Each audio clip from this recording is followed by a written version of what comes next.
And so I want to introduce Laverne, who is the lead auntie, Laverne Gervais from the Ganaginichuk Mino Petisuin Sexual Wellness Lodge on Treaty One territory to open us up. So please go ahead. Thank you. So, ani buzu, wambe di studio we debo makwana dodam chini one no doji. So, good evening. It's lovely to be here. So, thank you very much for inviting me, Miigwech.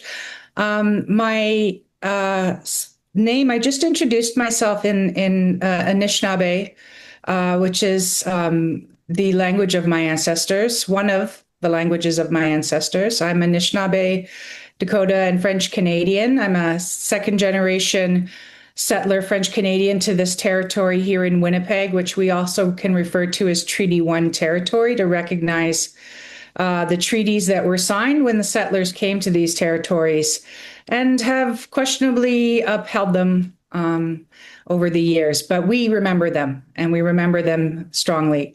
So as I always like to acknowledge when I introduce myself in different circles to where I'm from. It's traditional not only to how we introduce ourselves in Indigenous community, but it also helps for me as an Indigenous or as a sexual educator, sexuality educator, to recognize that our most critical time of sexual development, if you will, is in our early days or stages of our lives as children. And this territory in particular played a really important role in how in my own sexual wellness and health, being Treaty One, and our history with colonization and our history with colonial settler values and beliefs and church policies that were imposed and have impacted, and we're still unpacking and healing from every day. And in the lodge that I get the privilege of working in, I get to walk alongside a lot of our relatives who are still healing and still living from some of the trauma of what colonization has done to us as Indigenous people in this territory, and also as settlers, because many of us argue the settlers who came here fleeing from trauma or fleeing from violence. And so it's important that we remember that so we can all enter into healing and going in the direction that we want to go as a community in a good way.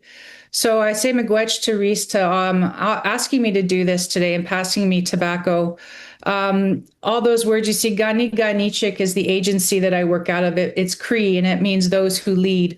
And my spirit name is Ceasefire Eagle Woman. It's called spirit name, but it's also sometimes called a learning name, and is gifted to me to teach me what I need to be and understand who I am in the world and the gifts I have. So it's a privilege to be among other leaders here, such as yourselves, who I'm familiar with a little bit of the work you've been doing as a community in the world of sexual wellness and health and healing. And it's truly a pleasure to be with you all here. And listen, I'm excited to hear about your work you're going to be doing. I lead a lodge. It sometimes gets thought of as a clinic, but it's more of a Minopomatulan, means the good life. And so it's a wellness lodge, a sexual wellness lodge, where we get to treat our people as not health deficits, but as sexual beings seeking out what we're all seeking out, which is the good life and the ability to have that as a right. And so when I say prayers, I don't often get asked to say too many opening events for prayers or opening in a good way. But when I do, what I often focus on when I say my prayers, and I'll say for this group too, is we acknowledge the directions, the four directions that surround us, and each of those directions are symbolic and attached to certain aspects of our lives as humans. And so when we acknowledge in the starting where the sun rises in the east is also where we come and we enter into this world as babies, as children. And there's many stories and teachings that go with that.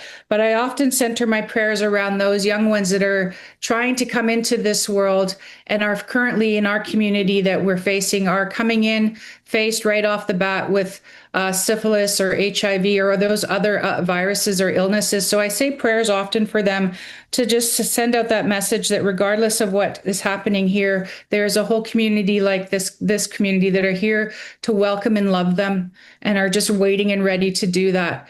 And we've got everything we need to take care of all of those things that we're currently living with.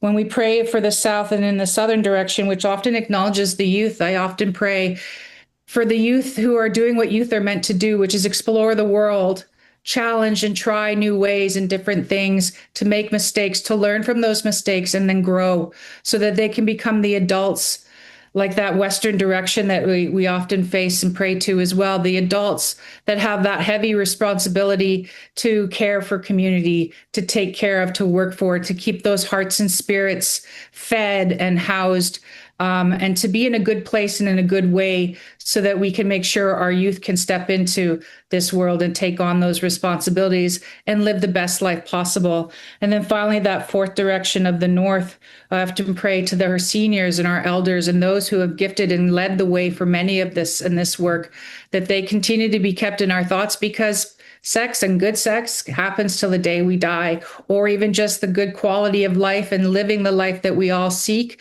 whatever it is, that they not be forgotten, that they're also on this path and important to this work that we all do and have brought us so many gifts in that they're also sometimes neglected in our society.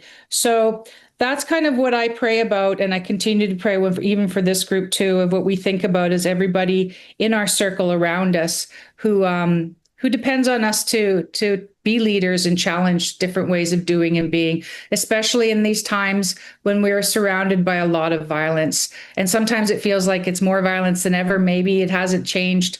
I don't know. But right now here in this territory, we've had fire evacuations affecting people. The land has been affected. We have old policies and laws that still continue to interfere with our living our best lives and living truly to be who we are.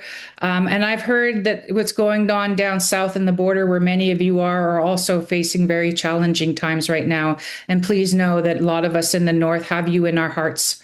And we are hoping that whatever happens, that you are all kept safe, your families are kept safe, your home fires are kept well, and that to make through this in the best way possible. So, miigwech, and thank you for having me here. Miigwech, we are so grateful, Auntie Laverne, for your words and reflections that open up our book launch. And now I have the opportunity and the honor of introducing our MC for this international party. Dr. Lex Brown James is your favorite sex therapist. Her work through the Institute for Sexuality and Intimacy is grounded in healing through shame-free sex ed from womb to tomb. Dr. Lex is an accomplished published author in the areas of sex-positive education, treating marginalized identities, healing racial trauma, working with relationships, and supporting medical professionals in sexuality medicine. Her book, The Black Girl's Guide to Couples Intimacy, and her relationship tune-up card deck are best-selling tools for relationship support and intimacy building. Dr. Lex is also a worldwide keynote and media speaker from places like the Women's Fund of Omaha, Sex Down South, Healthy Teen Network, the National Sex Ed Conference, and presentations across multiple conferences. Dr. Lex is the first elected Black woman president of the American Association of Sexuality Educators, Counselors, and Therapists, supporting professional development of sexuality professionals across the field. And Dr. Lex, of course, has been featured in a plethora of media, including Self, CNN, Essence Therapy for Black Girls, It Gets Better, the New York Times, and NPR. Dr. Lex loves to support healing and intimacy through sex positivity. So I bring it to you, Dr. Lex. Thank you for joining us and being our MC. Oh my gosh. It is always interesting to hear about yourself. Thank you so much for that warm welcome and reading that bio out.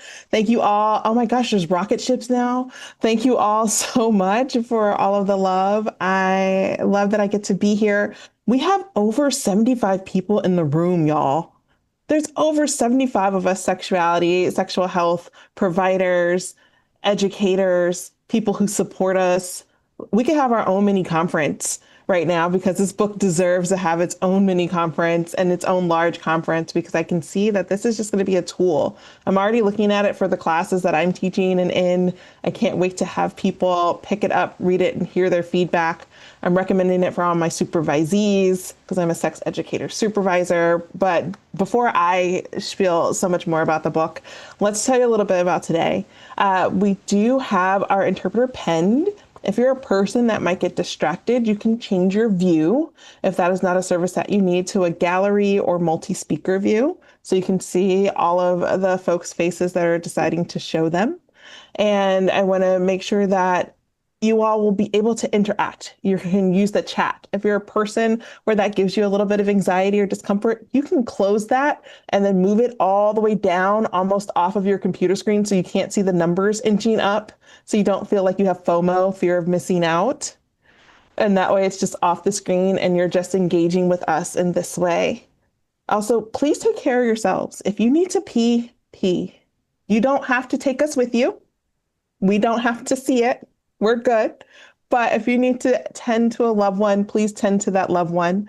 If you end up needing cuddles or somebody else needs cuddles, it is fine that they do so. You all are here. We're here to celebrate, but take the best care of yourselves that you're able to. We're sexual health professionals. People don't always want to take care of us. So take the best care of yourselves that you can.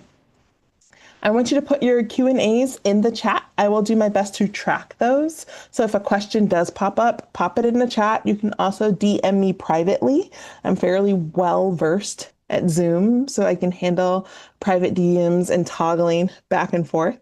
Dr. Gilbert would definitely like to not see people pee, so we can do that and make sure that we're keeping in mind consent boundaries there. The other piece that I want to make sure is that we're going to be having some fireside chats today. We're going to play a game today. There's also going to be a raffle. So if you're registered, there's a raffle. Dr. Kat Dukes did give us permission earlier. If you want to share this link with a loved one, a supervisee, somebody who didn't get a chance to register, you're free to share the link so they can hop on in. We just don't want it shared out super publicly. So that way we don't get on the wrong side of whatever social media you end up posting it there and people want to Zoom bomb our happy meeting here. But oh my gosh, we're almost to 80 folks now.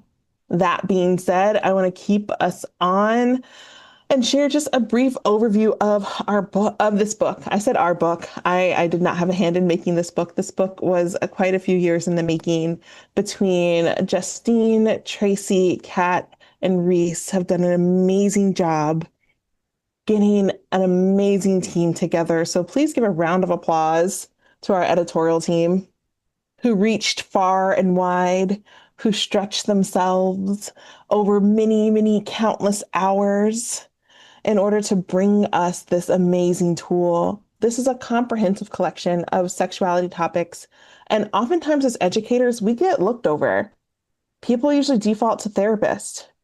People also default to counselors, doctors. We already know because of where we are in the United States here that sex education is one of the first things to get defunded and get kicked out, and people don't think they need it. And then we see the TikToks or the Instagrams where people saying, oh, I didn't know that there was more than one hole. And it's like, yeah. I think the most recent one I saw was what's the thing that feels like an AirPod in the back of a vagina? It's a cervix. It's a cervix. But AirPod was a new description, right? So now we have to teach them where the clitoris is and that there's a cervix there because anatomy, important things to know. So this book doesn't just teach the education, but it teaches how to teach. And that is something that we have been missing is how to teach. This book actually delivers on that. So that's why I was so excited to endorse this book.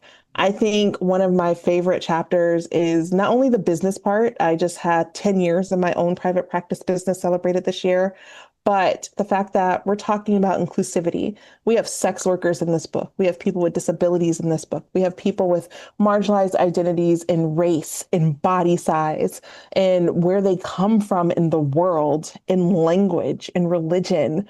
And I don't know the last time we saw a book that was so diverse in bringing together tools of education and how to educate others. And I think that is the amalgamation of what I hope for the world. Midori, you lost your AirPods. Oh my gosh. If they're there, we should have another conversation if they're at the bottom of another canal. But that being said, I do want to move us forward in our schedule because, y'all, we are here for a good time, not necessarily a super long time. Each of the editors have a dedication, and they are going to share these dedications with you all. So I want to invite Reece to start this off with the dedication that Reece has, and then they're going to go ahead and popcorn from there. This book is dedicated to the people, movements and legacies that laid the foundation for what you now hold in your hands. Before us, countless others showed courage, intellect, and talent, often going unrecognized. We stand humbly on your shoulders with guidance and reverence. To our colleagues and friends in this profession, those included in this volume and those who, for various reasons, could not be, we recognize that this book could have been envisioned just as, if not more powerfully, by any number of you. This makes us special only to the degree that we have been entrusted to carry out the vision. Thank you for being the inspiration by which we continue to strive for excellence. To new and emerging sexuality educators, welcome and thank you for joining us. We know firsthand how you navigate paths that are far from easy, while continuing to show up with compassion, resilience, and a commitment to truth, transformation, and reconciliation. We applaud your hope, tenacity, and the courage it takes to keep moving forward. To those, even past versions of ourselves, who will be impacted and whose lives will be changed by each contributing chapter, the ones who have felt invisible, marginalized, and disconnected from their authentic selves. Our collective commitment to self-actualization has brought us to this moment. May the impact of this book be a source of healing, understanding, agency, and empowerment, offering pathways of knowledge and affirmation they deserve to make informed and fulfilling choices. To our families, friends, lovers, and colleagues who have inspired and supported our critical and renegade work, we thank you for your deep wells of love, understanding, cheerleading, and encouragement. Finally, to our communities at large, we who have celebrated moments of joy and connection while also feeling the weight of resistance in cultures and systems steeped in colonialism and multi-layered oppressions.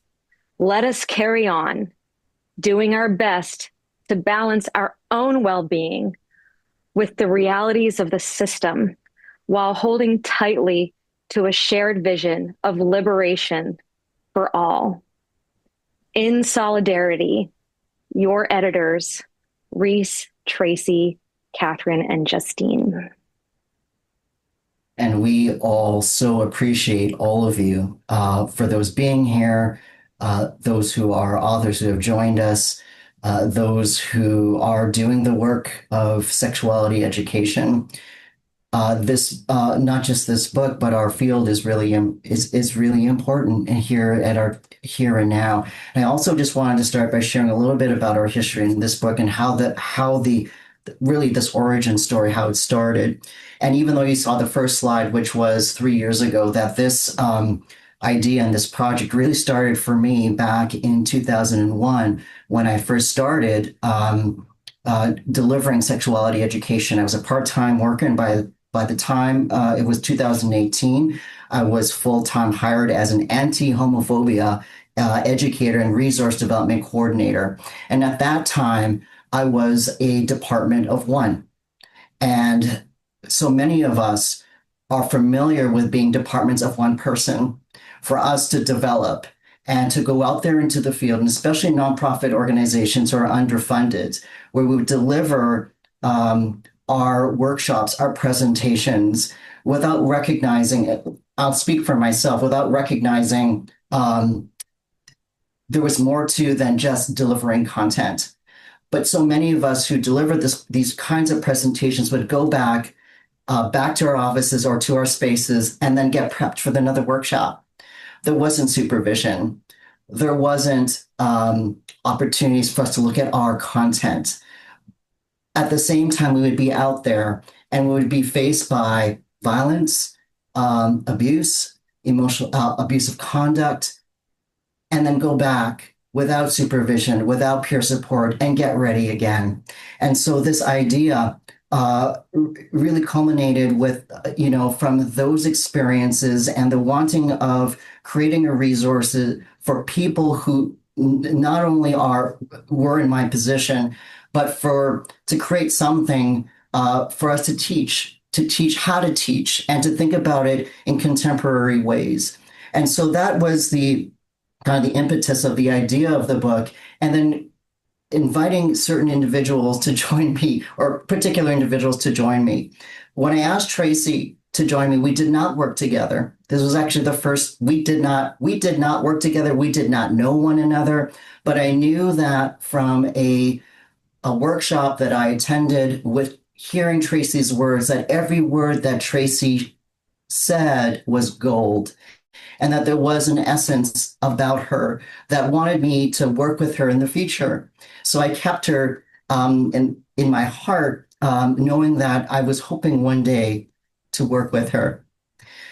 Kat Dukes was my instructor over 15 years ago when I was training to be a sexologist. And for the first time, I learned and was inspired by Kat to think critically about how we delivered sex ed. And so the invitation was such the acceptance of the invitation to work with me, with my instructor, with my mentor, was really important. And also, I was just incredibly thrilled. And Justine, another person who I've never worked with before, we've never met, we never spoke before.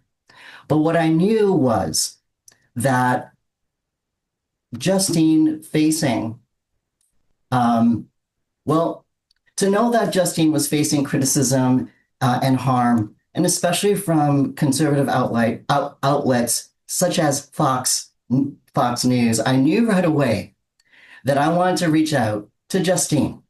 And it was also really important to me to connect with another person who is also Filipino. Given that in our field, or at least where I am located, there are very few of us who do this work for the many reasons that our history has prevented us to do this work. And so I invited Justine to join me as well. And inspired by our friend and colleague, Jess O'Reilly, who is an inspiration in mentorship and uplifting voices, it was a no-brainer for me to invite Justine to join us. And this became our group. And we worked intimately together for 3 years to think critically about how to curate this book, how to put this book together, who the audience was. And of course, my colleagues, my peers, my friends, my chosen family here will also share their thoughts and about this book. So I invite Tracie to come forward.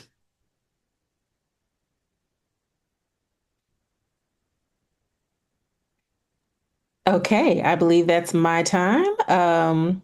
Let's see. I want to make sure I'm going to trust that somebody's going to do the tech around changing the spotlight. But good evening, everyone. My heart is very full. I had some thoughts about this book earlier, just thinking about the fact that for a good portion of the last couple of years, I've been pretty jaded about the work and about the field of sex ed. And so it's really a wonder to be able to look at something as awesome as this book and to really feel a little bit lifted, much more lifted than I have been in recent years. And a lot of that has to do with all of the great folks who contributed to this volume.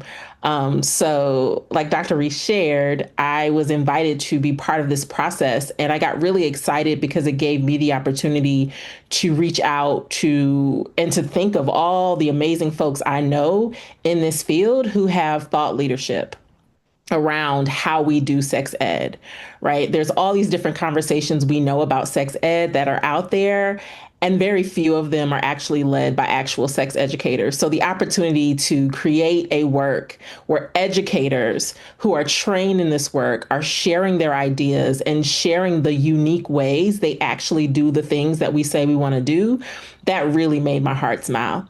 And so just a little bit about the process. Once it was clear that we were going to be able to do this thing and we were going to be able to bring folks to the table, we all went to work. And so we thought and we spent time imagining, what did we want this book to look like? What did we want it to include?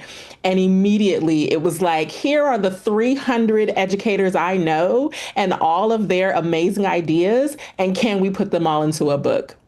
And of course, when you're dealing with academic publishers, the answer was no. We could not do 300 and all the different people that we wanted. And so we met a compromise by thinking of folks that we knew that we had already written things and already had ideas that we knew needed to be added to the book. But then we also put out a call. And so we recognize like, hey, these are some ideas and some things we're thinking about that should go into this book. But we also recognize we don't have all the answers. And so for folks who have ideas and other topics that they want to address, that believe they're good at being able to help us understand how to teach, we open to you.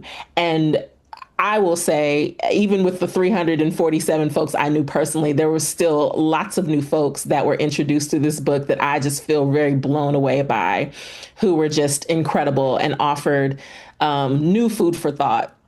And so I'm very, very grateful to all of them. Hopefully, if you've been on social media, you've seen them post their chapters and all the amazing things that they have to offer. But yeah, they're really the heart of what makes this book special. Now, with that said, again, we're dealing with academic publishing. And so there are some topics that we were not able to get to. There are some pieces that are missing. And even in our beautiful, wonderfulness, we did miss a couple of areas. That is not to say that this book isn't worth reading. It is to say that we need a second edition. And so hopefully what will happen is that will come and we will have space for those new topics and those other voices that if you're wondering, well, where's so-and-so and what happened? And, keep in mind too, people are busy, right? People are superstars and not everybody has the ability to just drop and write a free chapter. But those hopefully next go around, folks will have the time and space, both established folks and new folks, to share their thoughts with us. And so we're very, very excited about that. I believe I've said all that I'm supposed to say in this moment, so I'm going to actually pass it on to Justine. Thank you, Dr. Gilbert. Oh, 81 people in the chat and many more that are going to watch us later on asynchronously. I was so touched when my kuya, Reece, reached out to me to be a part of this team. And it's because I was being asked to help curate a lineup of authors who truly represent the diversity of this field. And being able to bring people together in this way, I was looking at the Justice League of sex education in this lineup. And not all of us are even here yet. There's many more. But the fact that y'all are now published is something that makes us so proud. And I hope that you share in that pride, because y'all contributed heart work. And the thing about heart work and sex education is that we often do things for exposure as our payment, for the goodness of our hearts, because our inner child needed it, or we didn't get this. Now it helps if we do as an adult.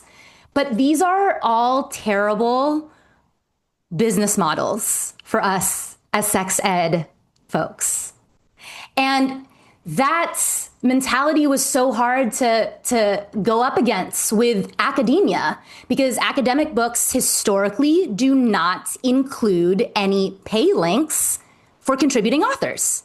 So being published to a lot of academia just means that's enough to serve as payment or royalty. People are going to buy the book, right? And you get this small percentage. Isn't that enough? And actually, because we're not afraid to spit the truth, Routledge initially denied our first draft because we insisted that this would only be published if we can at least include the pay links of our contributing authors. And we had to negotiate back and forth. So even just getting the ball rolling to even invite people could not happen until this was first done.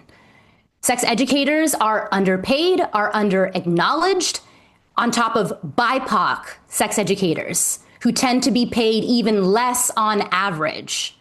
And then secondly, we wanted to model the ethics and call in readers to acknowledge the author's work that they're consuming. And we wish we could give them more than a pay link, but this is how much we had to push.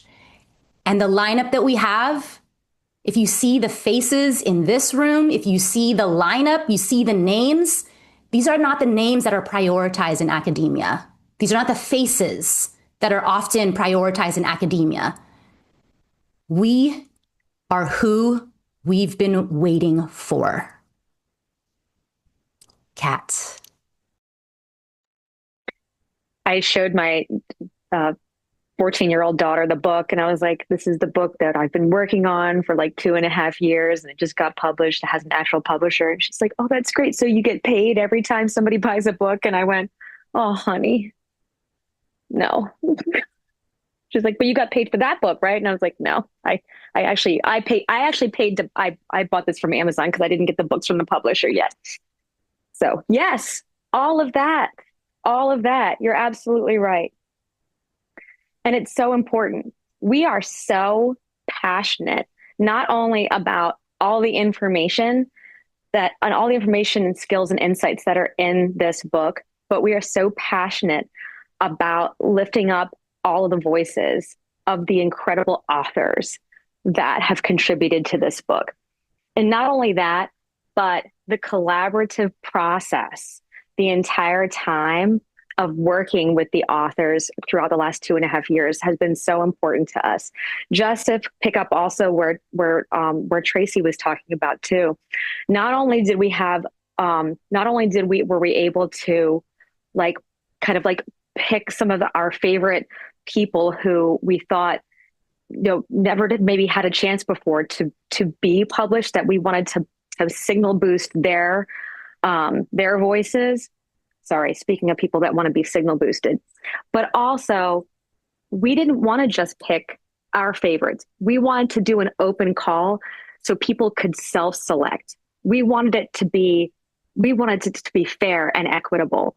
So, and as we picked out some of our topic areas that we knew were important, but when we did our proposals also, we wanted to make sure that people were able to come up with their own ideas, because we knew that we as a group would have areas that we weren't thinking of too.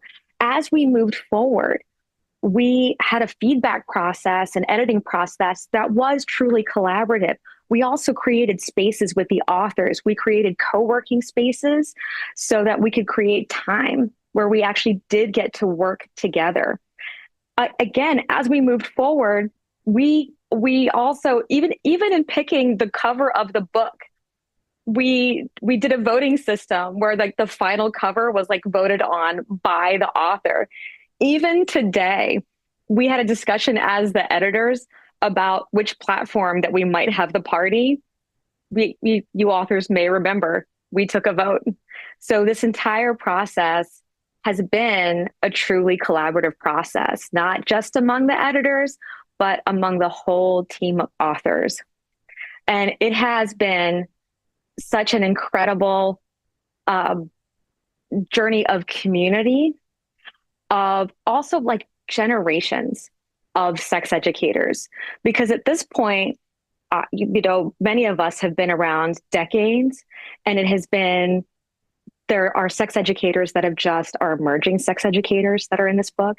And there are sex educators that are in this book that have been around for decades, right? And so you get to see also a lot of that arc. But what this book is about, also, it fills such a huge gap of information that our field has needed for so many decades. There is nothing like it. There is absolutely nothing like it.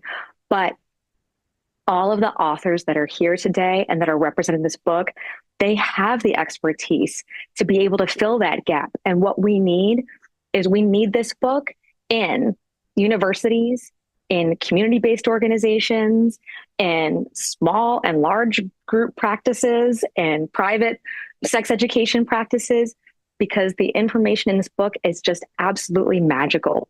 And it's going to help make community education more accessible and more adapted for children, youth, and education throughout the lifespan. So thank you all for being here. I'm so thrilled, and it's been so meaningful. So at this point, I'm so excited to turn it over to Lex and Justine for game time number 1. Hello, folks. Thank you all so much for putting your hearts out there in this work. It is clear how much you put into this and how value you have done for this work, but not just for you all, but for the field. You all did this for upcoming sexuality educators too. You've left this for the folks who might have thought there wasn't anything else to learn. And you said, oh, hold my beer. There's more for you to learn. So I appreciate that we have just another tool, a sound tool that is actually starting to look like the field. Y'all got to remember, this used to not look like us. Right? I'm still one of the youngest people in the room, and I got perimenopause. Okay. So look, we're making room and we're forging a path. We wouldn't be the educators we are if we didn't include a game. So we have a game for you all to play. Get ability fingertips ready. You're going to use the chat to answer these questions. I will read out the question, and the amazing Justine will read out the answers, and then you all will put that answer in the chat box. Now look, put your answer first before you start reading everybody else's answer. Don't change it with the crowd. Be accountable. That's a chapter in the book about accountability. So be accountable to your answer. It's okay. We will not shame you here because we're all about shame-free sex ed. So with that, let's begin our game with question number 1. Let's get it on. In what year was the last book published that focused on theoretical and practical approaches to sex education? Was it A, 2022, B, 2016, C, 2013, or D, 1992? We got a lot of D's in the chat. Got a lot of D's. I can't possibly remember pre or post pandemic. That's just be the answer, I guess. Got a 2013. Somebody said never. We got a 2016. All right. The correct answer, y'all, is 2013. There we go. So, Dr. Lex, it's been a minute. Yeah, yeah. I mean, definitely pre-pandemic, pre-epidemic here.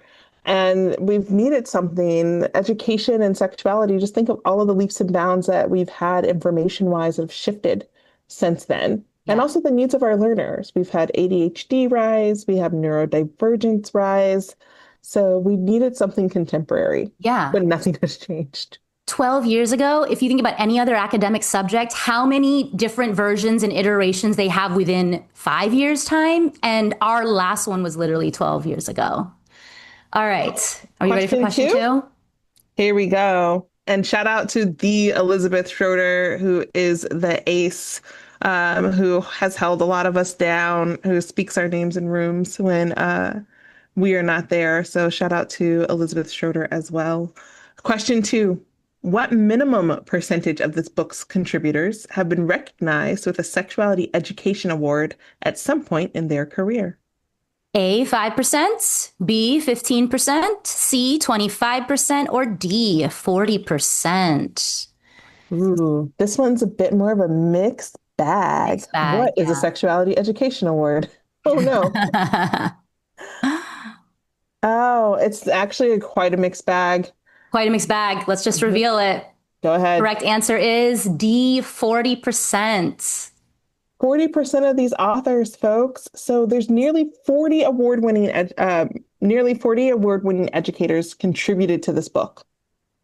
So, for folks who don't want to do math, that's 4, 8, 16, 24 folks at least have won awards out of the people who have contributed to the book. And there's even more. We know we probably didn't get everybody. Absolutely. And so we want to say minimum because was only in authors' bios that we noted. We didn't go through like CVs and things like that. But we have award winners here, international, national award winners, right? These folks know their stuff, whether there's a degree behind their name or not. They're valued. Whether they have an award or not, they're valued. And we have so many folks that come from so many backgrounds. They earn this, y'all. I feel like this is an award-winning book by default of who's in it and who wrote it. I'm just saying, if you're on a book committee, take note. Hey, Take note. I might be able to help with that a little bit. Let's see. Question three. Once the editing team, Reece, Tracie, Kat, and Justine, was officially confirmed, how long did it take them to put this book together? A, 2 years. B, 3 years. C, 5 years. D, 5 months. There's one D. Who did the D? Who did the D? All right. We heard this one earlier too. The correct answer is A, 2 years. Again, how long did it feel like? Oh, that's a whole nother session, Midori. Yeah, let's go to the next question. So, what one way did the editors try to make compensation available for all book contributors? Is it A, paying contributors themselves out of pocket? B, working with sex ed organizations as fiscal agents to pay them from their budgets? C, including contributor payment handles in the text? D, starting up a GoFundMe to be redistributed at a future date? Okay. All right. Y'all are picking up what we're putting down. I hear we have some answers, mostly C's in there, some B's, and the answer is C. Absolutely. So an author's handle for their PayPal, their Cash App, or their Venmo is actually found in the beginning of the book where the author's bios are.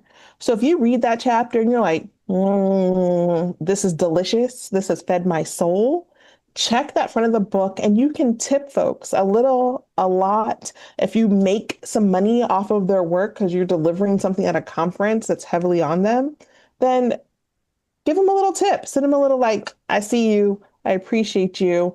Here's a token. Here's something to get some tea.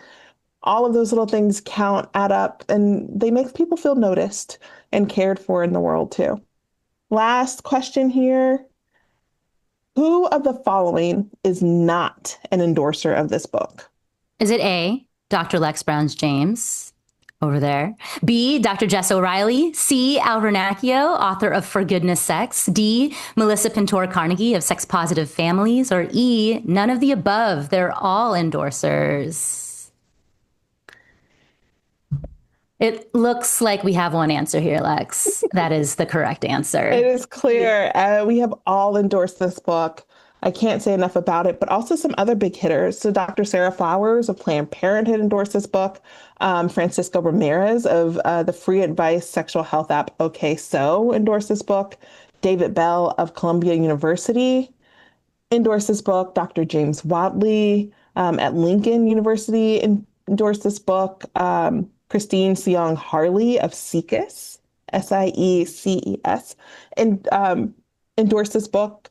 So I don't know who hasn't endorsed this book at this point. We all say it's a good book. Agreed. Thank you all for playing part one of our game.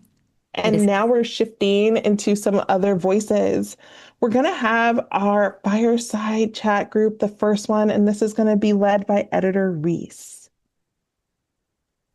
Thanks again, and thanks for playing part one of part two of the game. But we also have a fireside chat, and we invited folks to volunteer to share perspective about their chapter and other perspectives in sex education.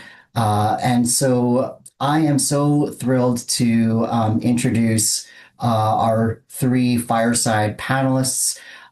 So this first section, we're centering the principles of the book, that being social justice, intersectionality, accountability, and being trauma informed.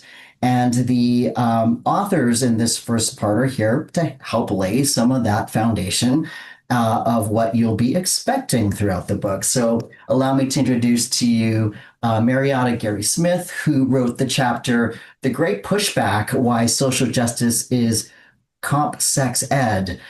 Jennifer Hart, whose chapter is titled Making Mistakes and Practicing Accountability, and Adriel Collins, who wrote the chapter Deconstructing Desirability, Sexual Racism in Focus, which Adriel's chapter is one of the many critical topics in sex ed that are contained in the book. So let's get started, y'all. So the first question for all of you, for the fireside folks, in your experiences, what opportunities arise when we try to practice sex education that is both honest about harm and hopeful about change? Who would like to start?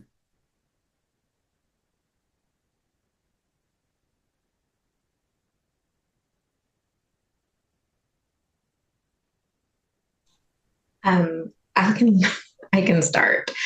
I can say from my own experience, I've seen like the recipients of the education just be more engaged, leave with better self-esteem, like they self-report that.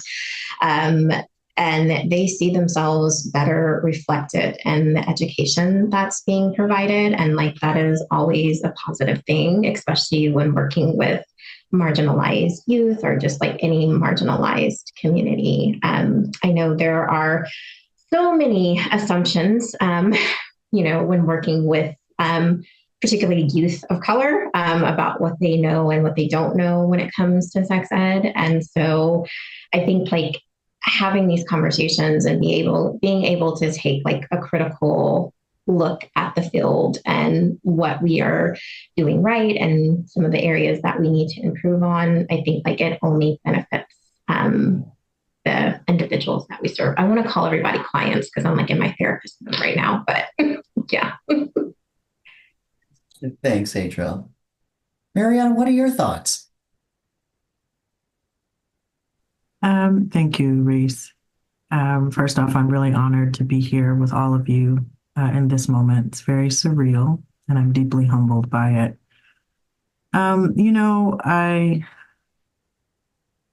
What is coming up for me in this moment is that when we are doing our best to practice sex ed that is honest and hopeful, I think it allows the opportunity for us to continue learning. I think it's really key to be open to be teachable, even as we have all of the information that we do have, there is so much more that we do not have for all kinds of reasons. And as someone who is a member of a historically impacted community and has an intersectional identity, it is my duty to remain open to learning. And that requires me to understand the harm that I've experienced ancestrally, as much as my own lived experience, as well as what has potentially happened to the folks I'm engaging with, and to center that first and allow that to be the place I do my work from. That I'm not here to create or to do harm, but I'm actually here to help the healing start. And what does that look like in real time? It actually looks like giving myself grace to do that work, honoring what needs to happen for the person that I'm doing the work with, and then supporting them to continue to do the work once our time is done. And so what that requires is transparency and vulnerability and a willingness to tell the truth, even if the truth is that I fucked up, or that you fucked up, or that we fucked up and we got to figure it out. So that's kind of where I'm landing with that. Thank you, Mariana. Jen, your thoughts? Yes. So in addition to providing better sex ed and to piggyback a little bit on what Mariana just said, I really see this as an opportunity for the field, within the field. And in my view, the opportunity is compassion and unity of community. We can become a field of people that aren't working against each other in competition, but that come together to envision, share, and practice more impactful approaches, and being open and curious to what that might look like without staying in our silos and protecting our egos and avoiding discomfort.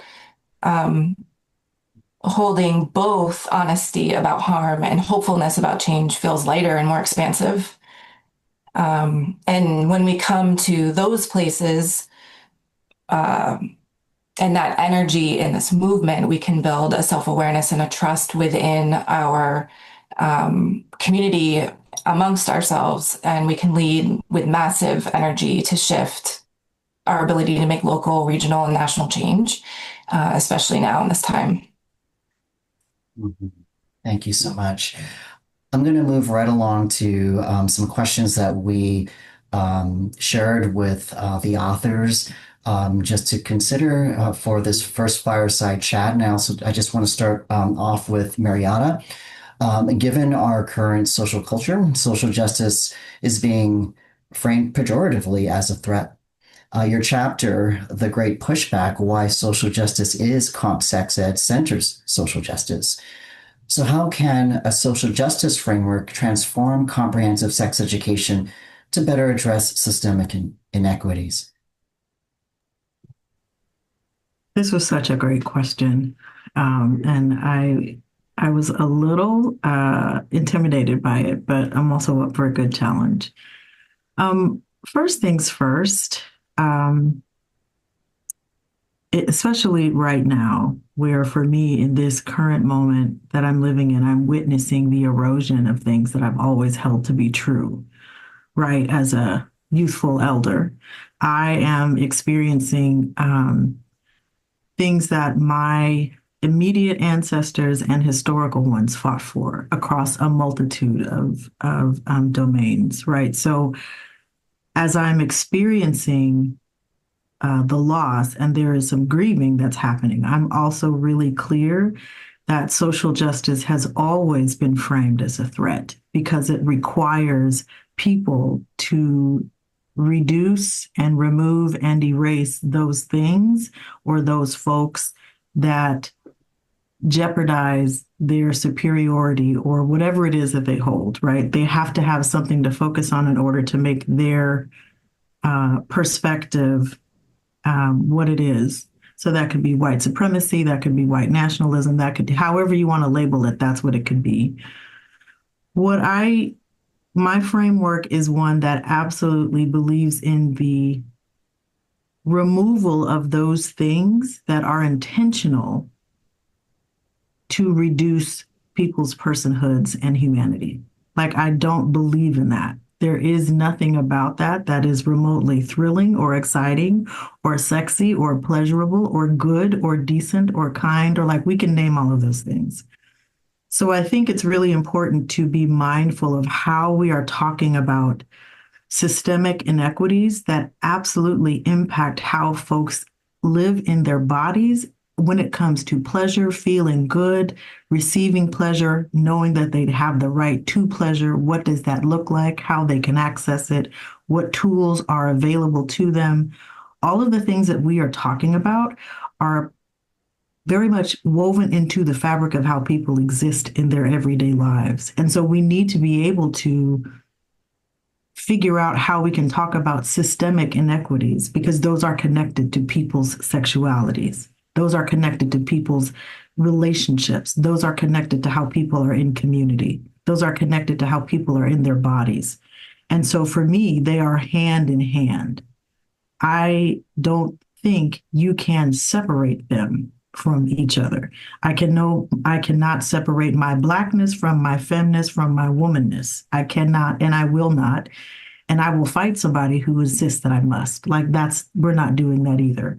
Right. So we want to be able to give people the opportunity to figure out how to critically think, right? To be able to take apart these huge things that can be overwhelming, and really take over your body and your energy and your spirit and begin to dilute them and break them down and break them apart until you can manage them, and then teach other people how to do the same thing. And so for me, it's important to show a framework, not the only framework, but a framework of what it looks like to do that in real time and to practice it, and that it is adjustable and that it is flexible and that it is iterative, right? And you can navigate these systems in ways that make sense for you. And sex education to me makes sense because a lot of the things that I learned in sex ed, I've been able to apply in my life.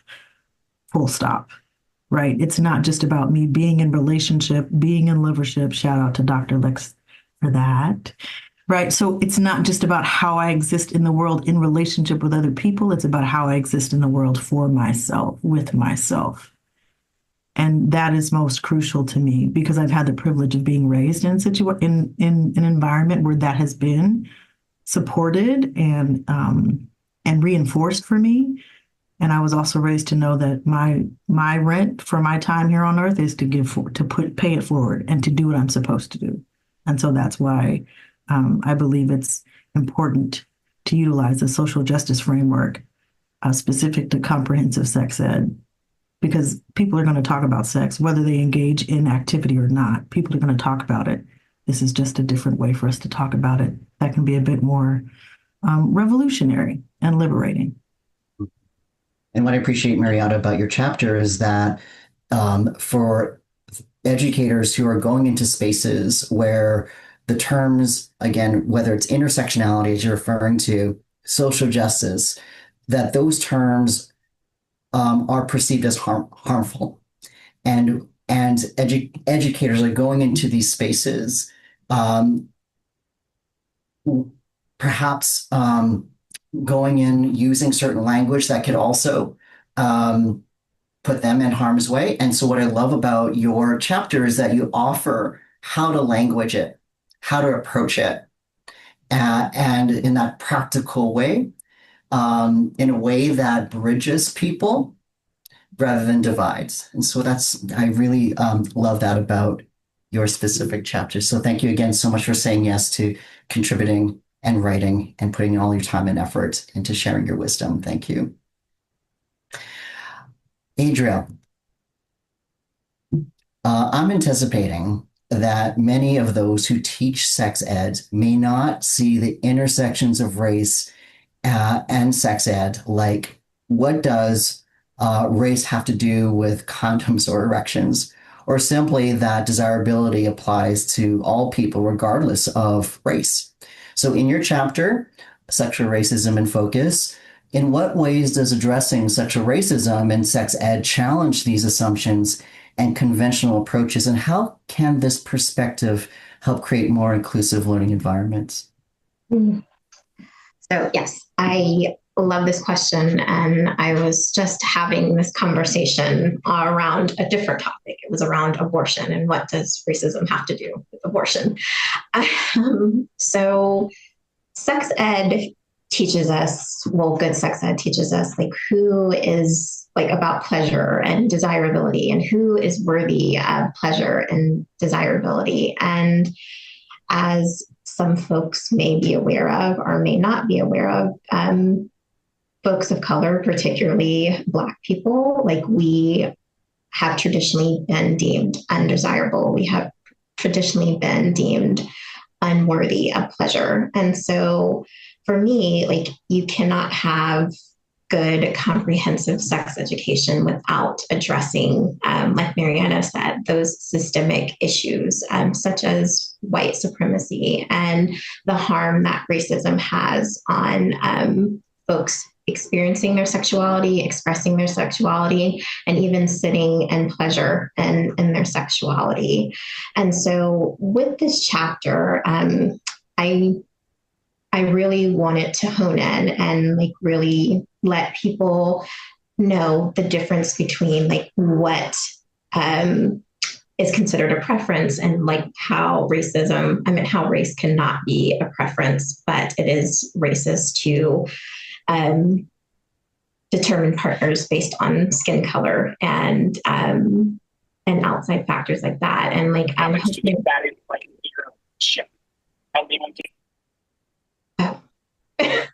I am hoping that this chapter like really helps to challenge, but helps future educators challenge themselves and like readers challenge their own notions around like who they deem desirable, who they deem worthy of pleasure. And like even in their own lives when they are seeking partnership, like where do those things and messages come from? Like where does that signaling come from of like who and why do we deem people attractive and like why do we not deem people attractive? So I think like that is what I was hoping to accomplish in the chapter. Mm-hmm. You certainly do. And what I appreciate also is that your chapter names our experiences. Yeah. And, Go ahead. I'm sorry. Go ahead, please. No, I think like it is important to put a name to the experience because having these conversations with other sex educators who, and even some teachers that I had in my own program and then going through my sex therapy certification, I think like that was a big piece that was missed. And even hearing educators in the field and professors in the field go as far as to say that there is nothing racist about sexuality, like fantasies can't be racist. Who we deem desirable and not desirable, like that can't be rooted in racism because sexuality is apparently like an racial thing. Like we just like who we like, and race and outside factors have nothing to do with it. And for me, like it was completely wild that racism creeps into every aspect of our lives. And I think that it is, like I said, wild that people don't believe that it can creep into who we are choosing as partners and like why we choose the people that we choose to partner and be in community with. And so, yeah. Mm-hmm. We're so grateful for you naming our experiences, B, naming the experiences so sex ed can be more accessible to us. And given that, you know, when our experiences aren't seen, aren't heard, aren't understood, then it can, of course, impact our own accessibility and wanting to consume sexual health and wellness, whatever that might look like. So again, thank you so much for your contribution and offering a tool for folks to language again and name how to bring these conversations into spaces. Thank you. Jen, as editors, we intentionally invited you to submit your chapter on making mistakes and practicing accountability. Why did you say yes to co-authoring it, and what are your hopes that authors take away? And furthermore, what do we risk individually and culturally when we avoid difficult conversations in sex ed, especially about race, desirability, and our own mistakes? Thank you, Dr. Reece. It's a great question because, in full transparency, Hillary and I submitted for a chapter on a different topic completely. And so when we did submit, we disclosed our identities and the role and power that our affiliate, where we both worked at the time, Planned Parenthood League of Massachusetts, had in the space of sexuality, and to frame the context of how we were submitting. And so when Dr. Tracie asked us to write this, we could see how the door was open. But honestly, we were sitting in some discomfort with our privilege. We asked ourselves how we could write a chapter about anti-oppressive sex ed as two white, straight, cis, Ivy educated people working at an affiliate of Planned Parenthood, the largest sex education organization in the country. Would we be taken seriously? Were we willing to be judged and put ourselves out there like that? How could we honestly represent the infamous history of Planned Parenthood while still being employed by the brand? Would we even be allowed to? So we were uncomfortable, and we knew that Planned Parenthood had made some institutional mistakes and made efforts towards accountability. We knew that we had made our own mistakes in our own work at Planned Parenthood League of Massachusetts as sex ed curriculum developers, and we had taken steps towards accountability. And we also knew, though, that the cycle of making mistakes and practicing accountability would be an inevitable iterative process if we were to be responsible stewards of equitable and accessible sex ed. So writing about that and sharing our learnings about that as people with the identities that we have is part of the anti-oppression practice and an effort to normalize difficult conversations in sex ed. So that's why we said yes. And we thank you for putting your trust in us to do that. Our hope for readers is that any reader with a privileged identity, take to heart the fact that there is freedom and growth and beauty in discomfort, despite what white supremacy and cis heteronormativity have ingrained in us. That being human is messy, and accepting this vulnerability with humility makes the hard work on this journey much easier. Because it's not a question of whether or not we'll make mistakes or cause harm. We will, likely. The question is really, are we willing to listen and apologize for the impact of our good intent when we are told we cause harm? Will we learn from our mistakes? Will we take the risk to keep trying to do better? And if we ever want to make the impacts that we say we want to make when we enter this field, Hillary and I hope that our readers' answers are, we will. So the risk to do justice in this field, as Dr. Laureano introduces in our chapter, is to do justice interdependently with young people, BIPOC, LGBTQ plus folks, people with disabilities, immigrants, and everyone living at the intersections of any marginalized identities. And when we don't, the risk as individuals and collectively is our sexual freedom and expression, our autonomy, our human rights. We risk our humanity with each other. And as sex educators today in this world, there's no excuse. This work is non-negotiable.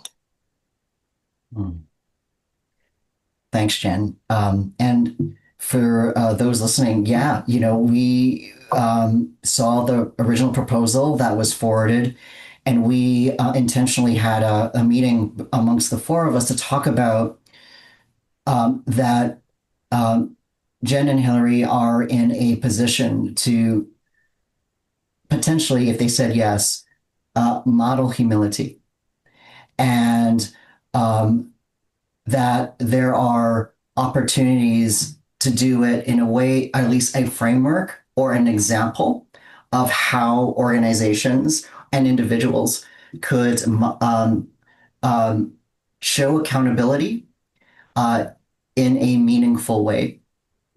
So again, thank you so much, Jen, for your and Hillary for your contribution and the framework that you've provided for readers.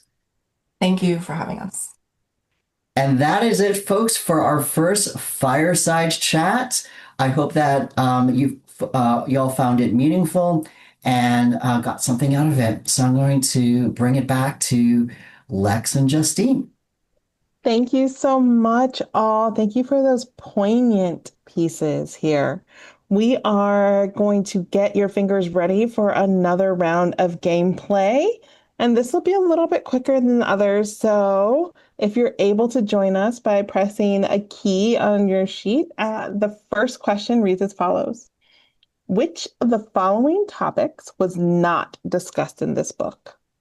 Was it A, horophobia, horocracy, and sex work stigma? B, STI stigma? C, intersex? D, neurodivergence? E, none of the above? They're all included. And you all have it right. It's E for everything. Rated these chapters, E for everything. Great job. There's nearly 36 topics, folks. The next 4 questions we're going to do are really going to help introduce some of the authors of the book. So we're going to go to question number 7, and that reads, which of the following authors host the podcast Something Positive for Positive People? A show focused on topics of herpes, intersections of identities, and strategies that reconnect one's truth to finding wholeness amidst stigma. Is it A, Hillary, B, Courtney, C, Sam, or D, Dr. Alicia? B for Bram. B for Brame. 100. I think there's the answer. There you go. We got Courtney Brame. Hi, Courtney. Give folks a wave. Shouts to Courtney. Question number 8. Which of the following authors has their background in special education and is currently working on a sex ed curriculum specifically centered on topics related to the queer and trans autistic community? Is it A, Dylan, B, Arctello, C, Aubrey, or D, Yael?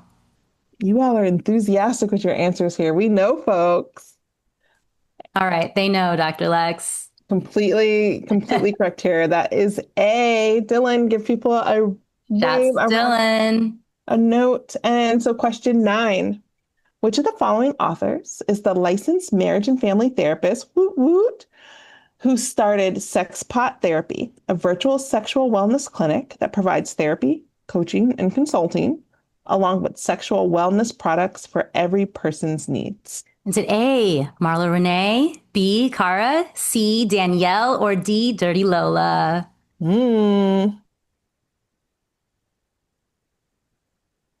Y'all know your people. Yep. The correct answer is Danielle. Awesome. All right, last question here. Which of the following authors is the Associate Executive Director of the National Medical Student Pride Alliance and has been recognized for their work on trans and intersex advocacy by the Latino Medical Student Association, Tufts University School of Medicine, Them Magazine, NBC News, USA Today, and Yahoo IG? Is it A, Anne Morrow? Is it B, Anne Hottership? Is it C, Mariah? Or is it D, Delia? And they've already populated the chat here, Justine. You already know. You all know your people. D for Delia. It's awesome that you're so well known too. Wave out, Delia. And that being said, I want to go ahead and introduce Fireside Group Chat number 2, led by the Dr. Tracie Gilbert. Thank you so much. I'm going to ask for some technical help because the only person I see, and maybe that's what I need to do, I only see our interpreter. I don't see anybody else in my chat group. It's good. We got it. Okay. Yeah. So, all right. So then I guess everybody else is going to see the group, and I'll just go ahead from there.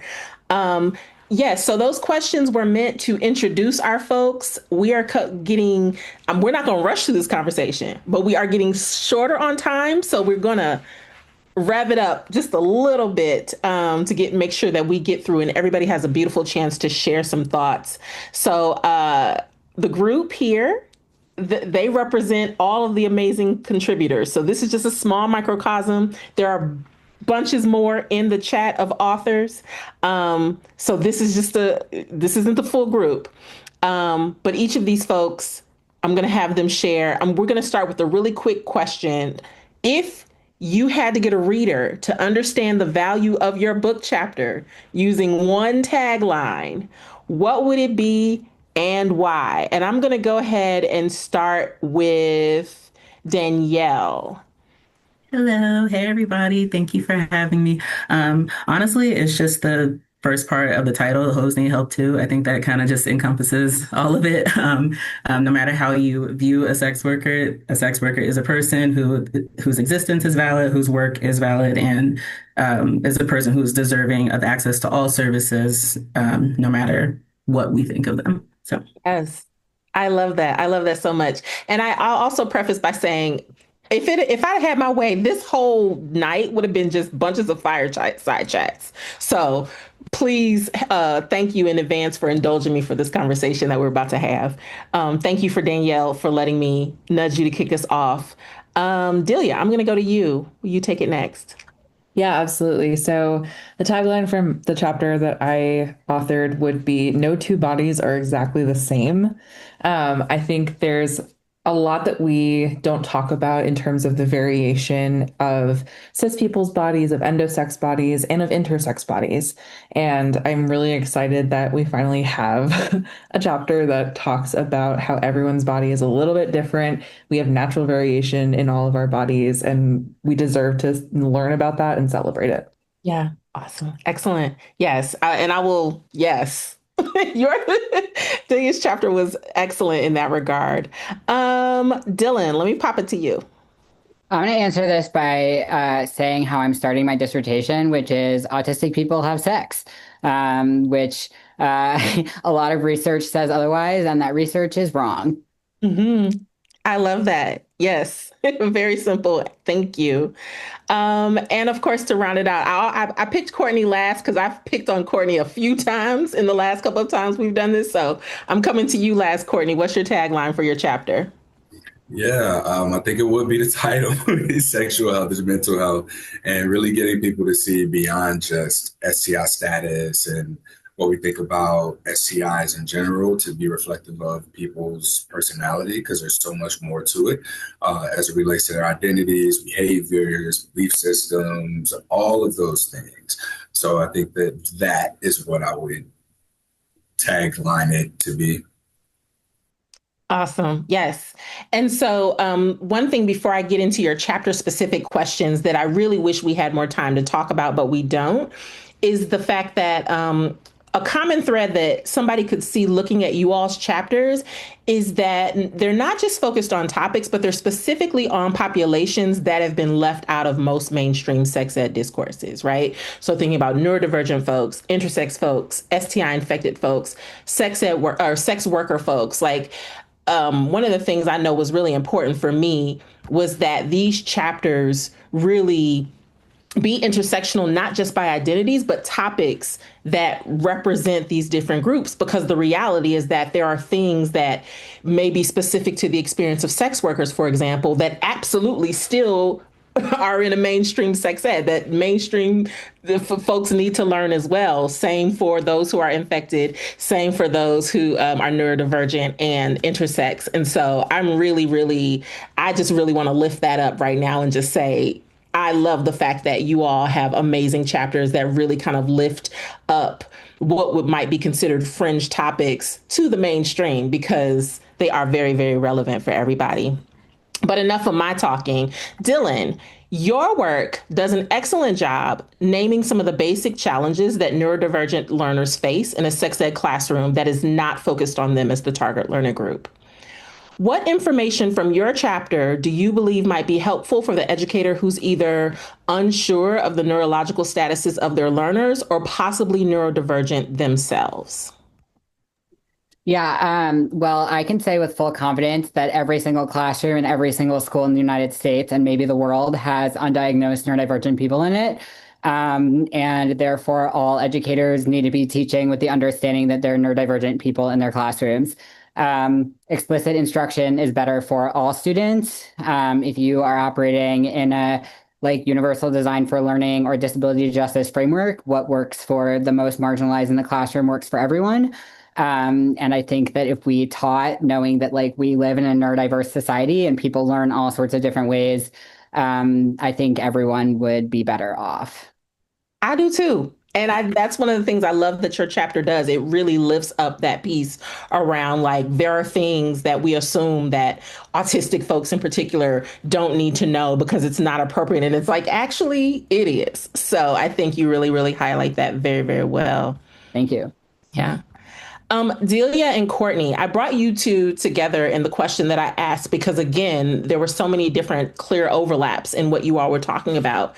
And so in your case, the theme that I was struck by was how the medical establishment has so deeply impacted, and mostly in an adverse way, what we believe, again, in the mainstream and understand about the topics of sexual diversity or sex diversity, sorry, not sexual diversity, sex diversity and sexual health status.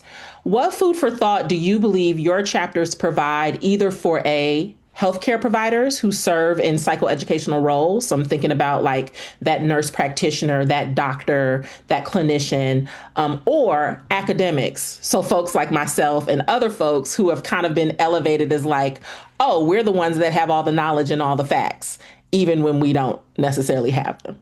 What benefits or what gifts do you think your chapters can help in those cases? Speaking to medical providers specifically, I would say the understanding that a lot of people don't have language to initiate a conversation about sexual health that they're seeing, but also a lot of providers don't have the confidence to initiate a conversation about sexual health with the patient. What led me to doing the research on that question specifically was that I was in a Planned Parenthood in St. Louis, Missouri, where I'm from, and there were two stats that I saw on the wall while I was in the waiting room, and they were 68% and 72%. I forget which was which, but how many providers are initiating conversations with patients about sexual health, and then how many patients are initiating initiating conversations with providers about sexual health. And those high numbers are that they were not being initiated. Sorry, I think I said that backwards at first, but that's a lot of people not having this conversation in a place where you should be able to have this conversation. So I hope that at minimum, it inspires them to gather the resources and understand just how important it is to at least create an atmosphere where the conversation can be initiated by somebody.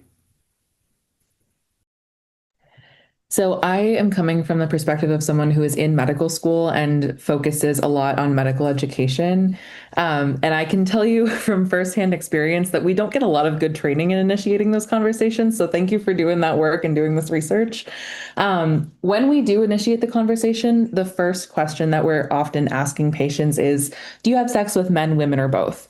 Which for one erases trans folks because we're not asking, how people's partners identify. We're not asking about what our patient's sexual orientation or romantic orientation is. And it also erases intersex folks because we're simply asking about the male and female binary. We're not asking like, hey, do you have a partner that has testes but an external vulva? Or do you have a partner with a penis that has internal ovaries? And like, how do you want to participate in a pregnancy like that? I see someone in the chat saying it also erases ace folks, which is absolutely true. So a lot of the work that I do, not just in this book, but in general, focuses on incorporating more intersex lived experiences and kind of broadening the medical establishment's definition of sex. There are some medical schools, thankfully, that are incorporating a more holistic view of sex and not defining it as this binary, but we still have a long way to go. And unfortunately, medicine as an institution has played a significant role in society seeing sex as this binary. So I'm really hoping that through this chapter, we can start to break down that sex binary and really start to help providers and researchers and academics understand that sex is not the male and female box that we've been led to believe, that there's a lot more diversity that we need to consider, especially for those of us who are seeing patients or who are seeing clients in clinic. Yeah. Let me tell y'all what I heard, right? I heard two things. One, that just because you think you know the information does not mean you know all the information and you know effectively how to apply it within the setting. Um, and then two, just because you know even part of the information does not mean you have the comfort to effectively engage with it in the settings that you're in. And so I think both of your chapters, as you've so beautifully, eloquently articulated, was that this is this is how you why you need to read these chapters, because you need to know how to actually apply this information that you've spent thousands and thousands of dollars trying to learn, even when you didn't learn it fully and completely. So yes, again, why I love your chapters as well. I loved everybody's chapters, but these are two. Full disclosure, these were two of my advisees, so there's also that too. These are folks that I spent time with from the beginning, talking with about their chapters, and so lots of deep, direct love. But again, let's go to another chapter that I love, Danielle. There may be many folks who teach sex ed, particularly and especially at the K-12 level, who will come across your chapter and assume it's kind of an irrelevant read, right? So they'll think, kids don't need to know this. There's no topics that relate to sex work in any of the education they may be providing. Are there any concrete ways that you could see your chapter being helpful for sex ed conversation with younger or multi-generational audiences? And if so, what might they be? Now, granted, I also wrote this because I know I saw some, and I just want to see what you think. Thank you. And honestly, I appreciate you asking that question, because honestly, I did not think about it at first. I was like, oh, that is a good question. That made me think. But yeah, I get that at first glance, sex work might feel like an adult only topic. And before I continue, I want to say all my answers about my chapter, I'm talking about sex work indicating that there's consent. I am not talking about sex trafficking, which indicates a lack of consent. So I don't want to conflate the two, and I talk about that in the chapter. But yeah, I can see how sex work might feel like an adult-only topic, but the truth is stigma starts early. I think we can all think back to when we were younger and the messages that we absorbed about sex and power and shame from jump. And that includes messages about people who are seen as too sexual or inappropriate or dirty. Like, that's literally whorephobia in action. So I think teaching young folks to recognize and question where those ideas come from without using explicit examples, of course, it helps them build critical thinking around things like gender, bodies, and consent. Now, for multi-generational learners, I think this chapter gives a framework for unlearning. So again, because we've been absorbing these messages since we were young, many adults, I would argue most adults, carry decades of internalized whorephobia and don't even realize how it may shape their worldview, how they raise their kids, how they vote, how they treat others in their communities. So I think at every age level, there's space to teach media literacy, consent, bodily autonomy, and respect for people's different paths that they take. You don't have to teach about the mechanics of sex work specifically to challenge the stigma around it. And it's never too early, in my opinion, to start challenging that stigma. So my screen changed all of a sudden and I got confused. For sure, right? And one other thing that I want to lift up is around sexual negotiation, right? We don't talk about that because we presume that that's not going on at younger levels when it is also going on at younger levels. And so, again, lots of rich things in your chapter as well. I don't know about the folks who are in the East Coast. I don't know if y'all saw the lightning outside. It is coming. So I'm going to go ahead and wrap this up, but not because this wasn't a beautiful conversation. Again, I could spend hours and hours talking about each and one of your chapters. Thank you so much for being willing to speak, as well as to the folks in the chat who are also authors, and weren't able to talk to them about their chapters either. So I'm going to turn it back over to our MC and the rest of the editing team. Awesome. I'm going to hand it right over to Kat. Thank you all so much. Hi, everybody. It's so good to be back with you. Okay, so we are doing our final closing things, and thank you for sticking with us for our book launch party. We are so excited. What we promised you tonight is that there would be a special discount code that you would get. So here is our 20% off discount code for if you buy from the Routledge site. right? So if you buy from, there you go, Routledge.com, you buy our book from Routledge.com, this is the 20% off purchase code that you get through the end of 2025. So definitely copy paste this from the chat, put it somewhere else, like in your phone notes or in your somewhere on your computer. This is the 20% off code. So copy that now. And then again, it's going to stay here in the chat, but we're going to move on from this slide. Okay. I just want to take a moment to, from all the editors, to deeply, deeply thank Lex Brown James for being our MC for the evening. Like, thank you so much for the time and the energy, and also your endorsement and all of your support for this process and this book. Like, deeply thank you from the bottoms of our hearts, and thank you for your time and energy for this evening. We are so incredibly appreciative. And now we are going to turn it back over to you to close us out, Lex. Thank you so much. Thank you, folks. I want to thank you to Dee for signing for us and our ASL interpreter. I want to thank you, authors. I look forward to seeing your chapters in the world. Take advantage of Marla's chapter that tells you how to advertise and be an entrepreneur as a sexuality professional. Share, tag, let us know. We will uplift as well.